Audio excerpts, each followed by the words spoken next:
Welcome to Stress-Free IEP. You do not need to do it all alone. With your host, Frances Schefter, Principal of Schefter Law. She streams the show live on Facebook on the last Tuesday of every month at noon Eastern. Get more details and catch prior episodes at www.schefterlaw.com.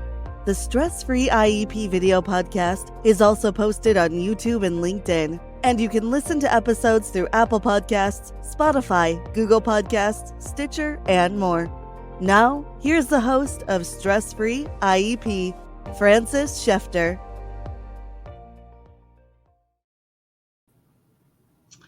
Hi, welcome everyone. I am so excited to have my next guest on our show, Stephanie Frumkin. I've been wanting to have Stephanie on for a while. I know it's our third episode, and I'm excited she's one of our top 5. Stephanie, please introduce yourself and let everybody know what you do. Yeah, thank you so much, Frances. I'm very excited to be on. I appreciate you inviting me as a guest. I've been watching your videos, and so I'm excited to actually be on with you. So a little bit about myself. So I'm an educational consultant. I'm the founder and CEO of Exceptional Educational Solutions. So as I said, I'm an educational consultant, but my focus really is bright and gifted students in K-12 with learning differences. So I work with a lot of twice exceptional families, with kids that are twice exceptional, who are, very smart, high IQ, and also have some challenges going on for example, ADHD, autism, anxiety, specific learning disabilities such as dyslexia, dysgraphia, language disorders, you name it. These kids are out of the box, and they tend to be kind of complex because they've got the highs, they've got a lot of strength, a lot going for them, and they also have some of the challenges, so they need support. So it's kind of that mix. So they're super complex kiddos. I really enjoy it. I love it. It's very rewarding. And it's so awesome that you do that, because I know it's the new category, the 2E, but so many of our children don't fit in the box that IDEA forces us to label them and code them and so forth. And our 2E kids especially go undiagnosed or unrecognized or, just not correct placements because they're so complex. So what do you look at? Like when you're looking at the families and talking to the families about different schools, what are some of the things, like questions you might ask families to help guide them in the right direction? Right. So just a little bit more background. I do help parents figure out the best option for them. So we're looking at public school, we're looking at private school, we're looking at homeschool, looking at online school, some kind of hybrid approach. So we've got a lot of options at our fingertips. So I try to customize it to each individual family, like whatever educational option is best for them. But to answer your question about, what do I ask them? I guess I start with the biggest part of my process is really getting to know the individual child, who they are, that goes along with all their strengths and all their challenges, and just trying to really get to know who they are. And I do that in a lot of ways I read their reports. Usually have multiple psychological reports, OT reports, but whatever I can do to find out more about the child. I have a really extensive interview with the parents. I meet the child. Sometimes I do a classroom observation, talk to teachers, talk to therapists, just really, really get to know the child. And from that point, I'm able to sort of figure out what might make sense. And we work together in a process to get there. And I love hearing that. I mean, there's definitely times that I've had clients come to me because of placement issues in Montgomery County or DC, and they are not agreeing with the school and what's the best. And unfortunately, the law doesn't provide for the best education for our children, but good enough education. And there have definitely been times where I've advised parents that if private school is an option, it might be the better route to go. Right. Mm-hmm. And I love having you as a resource, because as much as I know as public schools and some of the private schools, I don't always know as well how to fit a family, how to make it work for the student of what's best. I hear but I'm assuming you're in the schools more and know the profile of all the different schools. Is that correct? Right. Yes. No, it's one of my favorite part of my job is going out and visiting schools, which the pandemic made it difficult to get out there. But I love when I can visit schools and see, because each school is so unique. And I do serve the DC metro area like yourself. Yeah, there's so many schools in this area. So I find that very exciting because we have like Montessori schools, we have a Waldorf school, we have schools that a democratic school. We have just so many different types of schools in the area.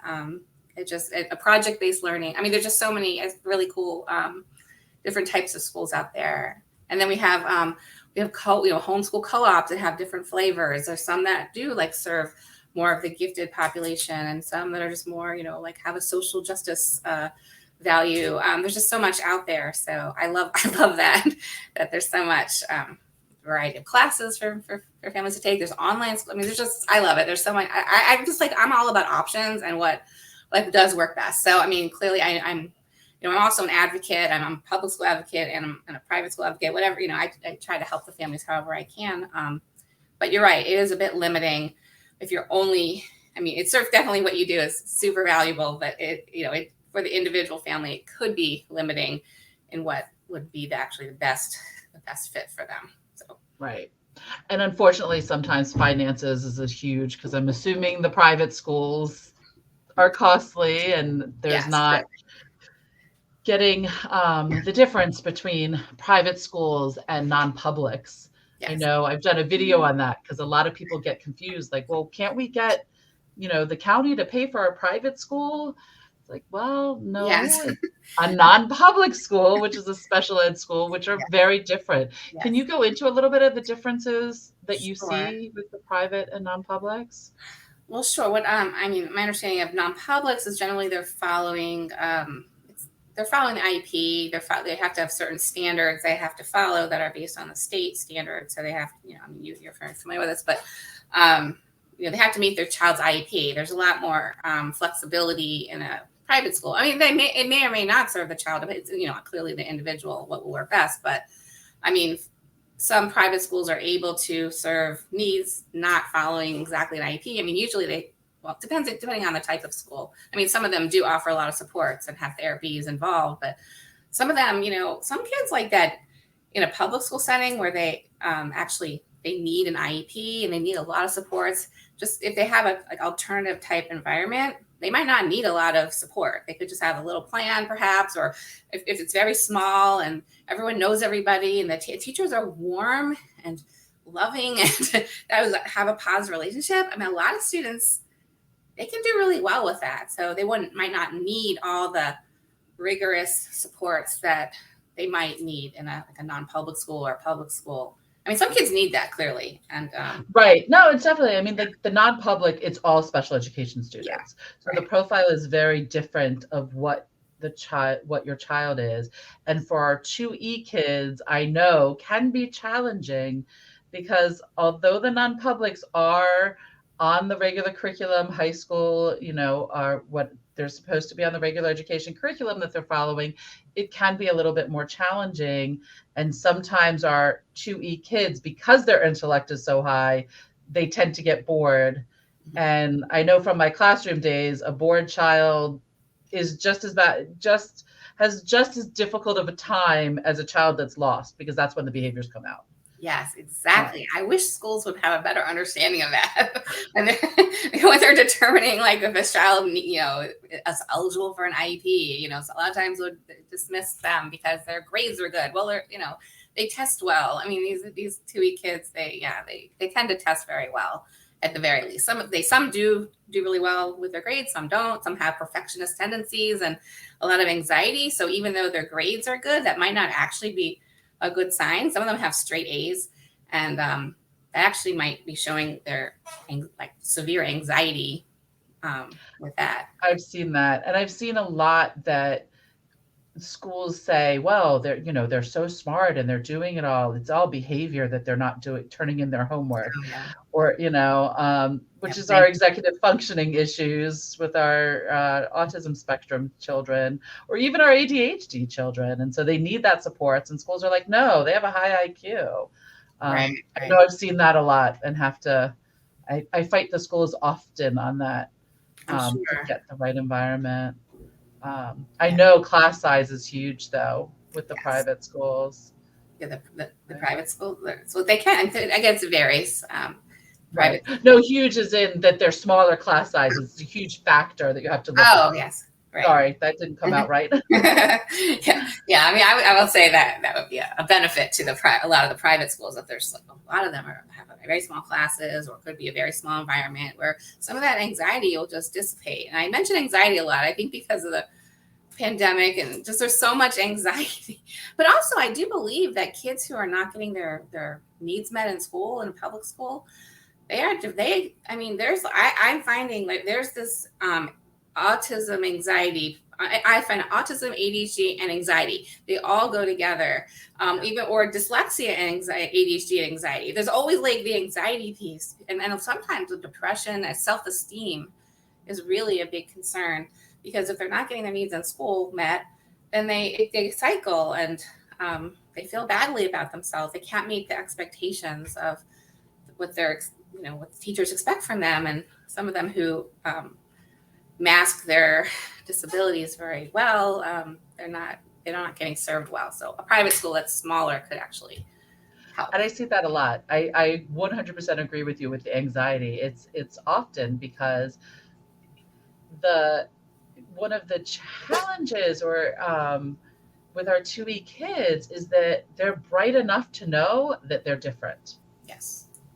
And that is such a hard place to be, because unfortunately, the way our society is, we don't accept different as much as we can.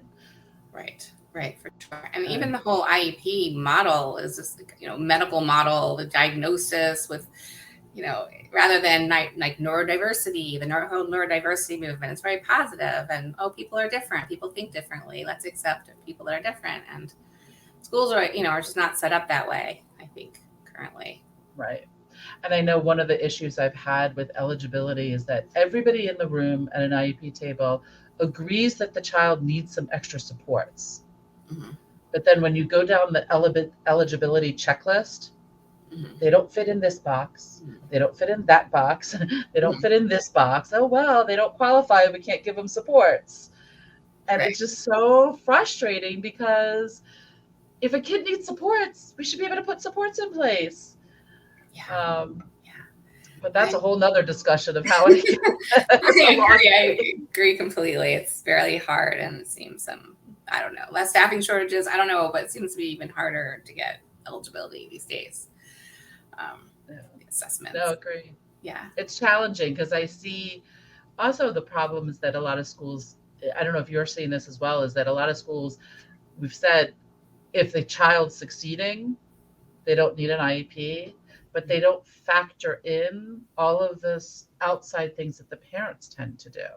Oh, so absolutely. The parents hire the tutors, and the parents have the executive functioning coach, and all the things that the school should be doing, the parents are providing. Yes, exactly. Because parents, you can't watch your child fail. You're not willing. I think that's the hard thing in public is, that children are sort of expected to fail in order to get support. And as parents, we try not to let our kids fail. Like you said, if we can afford it, we will hire tutors and therapists, and then it looks like they're doing okay. But yeah, I agree with you. And the good news on that, the law is clear about that you do not have to let your child fail in order to prove they need services. Mm-hmm. And I've had a couple of IEP meetings where I've been able to go in and say, okay, well, the child is doing so well because mom, private tutor, dad, whoever at home is giving all of the support and teaching all of the things. Mm-hmm. And now there's issues at home.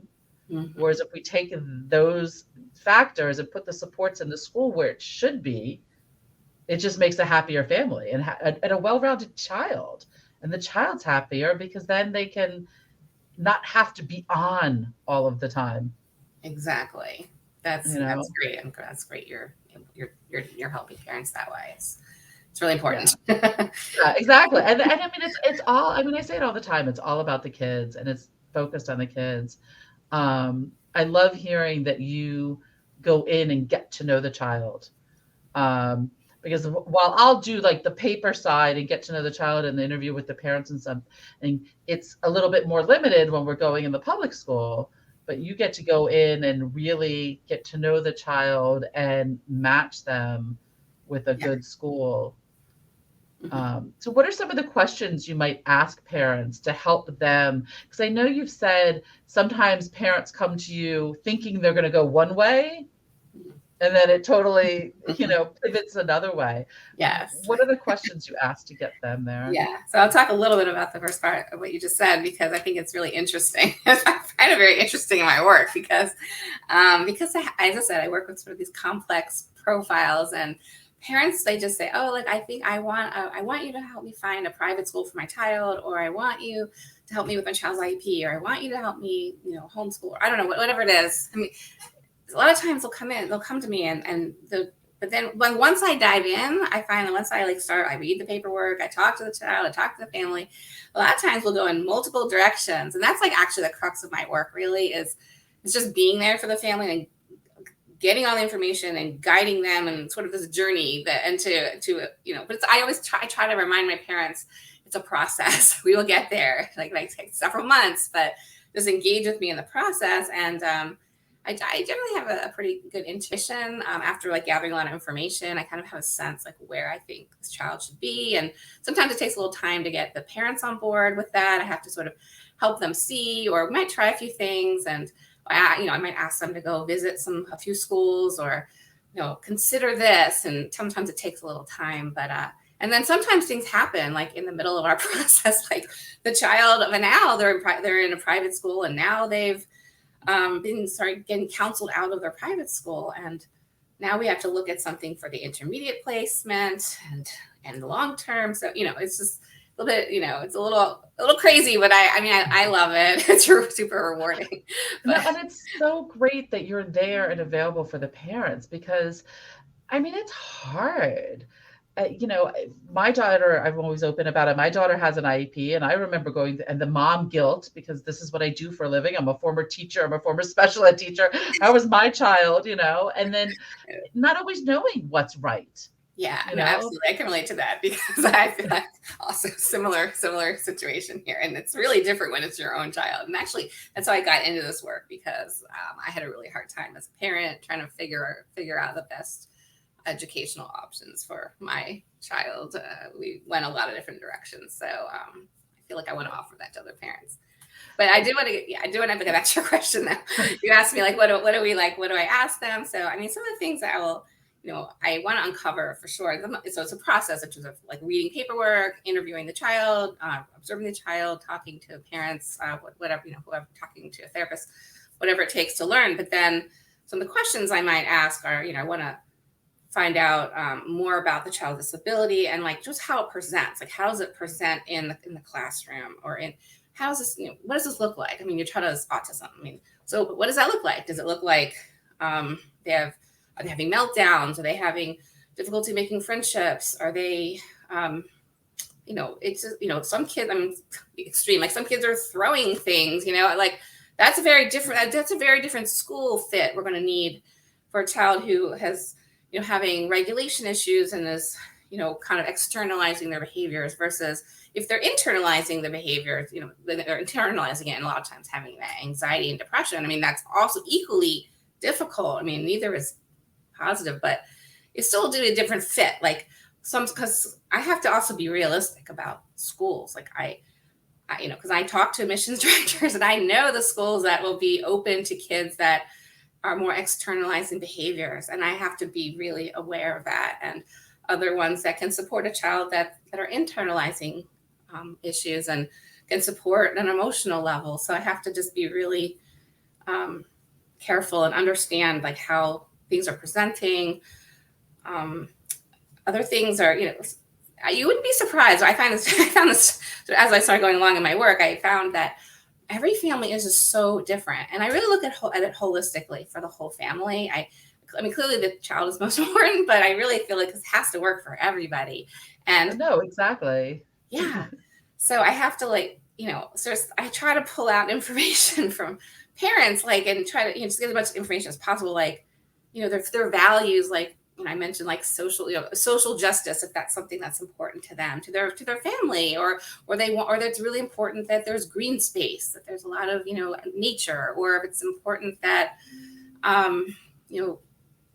some political views, or even things like I found out for one child, I didn't find out till later in the process that the child gets car sick, severe car sickness. So I can't send this child far away, Right. Yeah. Proximity is going to be a huge factor. Yeah. So just these details about each family. I mean, I find that very interesting in my work, because everyone is so different. And I try to, I'm not judgmental. I just want to hear, and I ask a lot of questions, and it matters. I mean, I love, and that's the thing, when you take the whole family, I mean, I say the same thing. When you have the right educational environment for the child with the right supports, it makes such a huge difference in the whole family. Yes. Because the child's more relaxed during the school day and can come home more relaxed. They're not, in that intense feeling. I put it to some families, think of a work day for us. If I'm in court all day for 8 hours, or, in some intense thing for 8 hours, I come home and I can't handle it. I need to go have a glass of wine. I need to go watch a show. I need to unwind. And our kids don't always have the tools of what to unwind. And they come home and it's nope, you got to do homework, or you got to go play baseball, or you got to go do this. And it's, knowing what's important to the families is so important to getting in the right environment. Yes, that's true. Also, I would say, because I do help families look home with homeschooling. A lot of times we consider homeschooling for these kids. I mean, we may or may not go there, but something, I definitely want to look at parent work schedules, what their openness is to it. I usually have to explain a little more about what homeschooling is. People don't really get it, but that's definitely clearly a whole family kind of Let's endeavor. talk about that a little, because I have definitely recommended homeschooling for some clients, because if financially private school is not appropriate, and unfortunately, as much as public schools are supposed to have the continuum of services, there is definitely a gap. Yeah. What does homeschool look like? How do you help families find that homeschool might be the right? Right. So, I mean, yeah, it depends on the unique situation, the unique, something I will say that there are a lot of really highly gifted students will that have these learning differences, these disabilities, will homeschool at some point or another. I don't know what the percentage is, but it's the percentage is kind of high. I don't know what the stats, but because they just don't fit in the box. So if they're really gifted and have other challenges, I would like families to consider it because it just might be the only thing that might work for a period of time. And usually those families are not career homeschoolers. I mean, some of them are. Some enjoy it and they might want to continue, but at least for a short time, a lot of families do end up sometimes needing to homeschool. But in terms of putting together a program, I will help them. I want to make a schedule that works for the whole family. Depending on the parents' work schedules and the rhythms of the child and the rhythms of everyone in the household, what's going to work, and then finding curriculum, and then finding social opportunities. I help. I do a lot of. You help with all of that. Oh yeah. Put together a whole plan. They might take some online classes. They might go to co-op. I help them put together a whole plan so it'll work. So. That's awesome. Yeah. Because I know with homeschooling, especially when the pandemic hit and everything shut down, and those were a lot of calls I got for our neurodiverse children, and sitting there in front of a computer all day is not going to work. Right. And what homeschool would look like. I wish I had known you 2 years ago, because it was a hot topic that, finding the right thing. And I know a lot of families that once they went virtual with work, they decided to homeschool their children, and they just like rented an RV, bought an RV, and just traveled. I love that. I love that. Yeah, I was like, huh. Unfortunately, my husband's not that virtual. I think that's so cool. That's what we call it, road schoolers. Right. Road I mean, schoolers, it makes right? sense. Like, how do you learn about the Grand Canyon? Actually doing the Grand Canyon. You can learn a lot that way. It's super interesting. We've never done road schooling, but I've met some road schoolers, and I think it's a super interesting concept, and it seems like a neat way to spend it a few months or a year. I know people do it. Yeah, no, definitely. I don't know if I could handle, even with my teaching background, I don't know if I could handle 24/7. Yeah, that's a lot. But maybe if I didn't have to work. Yeah. But then I couldn't help as many families, so I don't know if I'd want to do that. I mean, I don't recommend it for everybody, but I do like to, usually at some point, not everybody, but at some point I might bring it up.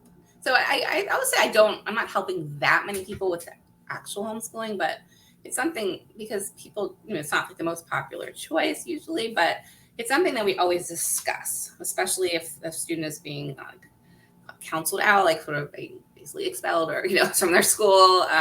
Something we want to consider that just kind of brings the anxiety level down. It might be just super temporary, or just something. It also just brings the anxiety level down. Like if we're looking at private schools and we're not sure, is the child going to be admitted, or, like, okay, I always feel like it's a good backup plan that we can always fall back on this. And I do feel like just the idea of that, and that they know that there's someone there that can help them, that it seems to I feel like it brings anxiety down for parents. I agree. I think knowing there's other options yes is such a huge thing, because it's, I know with a lot of the families that I've worked with, and even when I was a teacher, it's like, well, the school says this is your option. Yes. And there are no other options, and you feel trapped. Yes. And then what? And then just knowing like, oh, didn't consider that, and could we make that work? And I'm sure you talk through of like, this is how you could make it work, even if you're a 2-income family. These are things to consider. Right. No, I agree. I think I love school options in general. I think if there's just, it's very freeing to know that there are options. And even for you were mentioning before about, not everyone can afford a private school, which is true. I mean, I'm not going to lie and say everyone can, but if you apply early, there's financial aid, there's different types of schools that have different, some expenses, some have a, very, have a large financial aid package, and some don't. So it really varies. Right. No, I've seen that. And I know, people always say, you find a way, if it's what's needed, you find a way. Which I know a lot of people are like, oh, well, that's easy for you to say, but you don't know my life. And I get it. But, I know somebody that I went to law school with wound up with law school free because she went and got a job as a security guard on campus. Yeah. Like if you want it bad enough, she used to get teased by, a lot of the law students, which is crazy. But, a lot of like, really, you work here? And she's like, yeah. And how much debt are you going to have when you get out? And how much will I have? Right. It's true. I mean, not everyone can say that, but I would say a lot of people, like, like you said, like kind of there's a will, there's a way. Right. Yeah. At one point, I mean, I'll be frank with you, I was a homeschool parent. This is before I used to be a teacher, long-time teacher, but I was homeschooling my children for a number of years, kind of based, kind of what we talked about. Things, school wasn't the right fit at that time. And so we were a 1-income family, and I wanted my son to start in public school. And so we did hire an expensive advocate. We wanted the best, so we kind of wanted to, we didn't pay for it. My mother paid for it. I was just being, I'm just saying, like, right. You find a way. I needed that. I needed help. I needed help to get my son back into public school, and that was the only way I felt that I could make it would work. So, I think personal experience with that. Right. Thank you, Mom. Yeah. No, definitely. I mean, and that's, you find a way and you do what you need to do, which is hard, and I get frustrated because when schools, especially the public schools, aren't doing what they're supposed to be doing, it can be so challenging. It is. And And that's why I do these shows. I have my YouTube channel, and I try to put information out there for families. That's all free content. On my YouTube channel, Chef de Law, PA, Facebook, like everything, that it's just there for families to go and educate themselves. Because that's, I love yeah, that. a parent with the knowledge walking into an IEP meeting, it's so much better, like just knowing what to expect. Right. And that being said, like it's still, I'm in a Facebook group with attorneys with children with disabilities, and somebody made a comment one time about why they get so upset and how hard it is to walk into an IEP meeting. And I was like, I do this for a living and I support families, and it's still hard going to my daughter's IEP meeting because it's emotional. It's hard. Exactly. It is very emotional. Sometimes I just wish the whole process was just run by lawyers completely, and because you got your people, these people that you're that are supporting your child, and you need to have a good relationship with them. These are people who are taking care of your child, but you might be disagreeing on what they need, and that is just stressful in itself. So yeah. And what I find, I mean, from my teaching days, I remember thinking that we were following the law and doing what we were supposed to be doing. And then once I went to law school and actually read the law, I was like, ooh, that wasn't quite it. And I find it's not the teachers. It's rarely the teachers that are disagreeing with the parents. Most of the time I see agreement there. The problem is the higher up sometimes put pressure on. People who are providing gatekeepers for the resources. Exactly. And there's pressure coming downward. Yeah, I do attend IEP meetings as well as an advocate. And sometimes I found that if you just actually state the problem, like okay, if this happens, this child may be expelled, and just put it or if this happens, then I don't know, something, I mean, that's kind of extreme spell, but this child will not be, if this team does not agree with this placement, this child will not be considered for this placement. And they're like, right. I watched it unfold and I see where this is going. I'm like panicking, okay. And then I put it out there as a reality for these unsuspecting teachers and staff. And they're just like, oh, no. We recommend that placement. I'm like, but what you just said leading up there didn't sound, but anyway, they changed their tune and they're like, oh, no, we don't want to expel this child. Right. Sometimes I'm agreeing.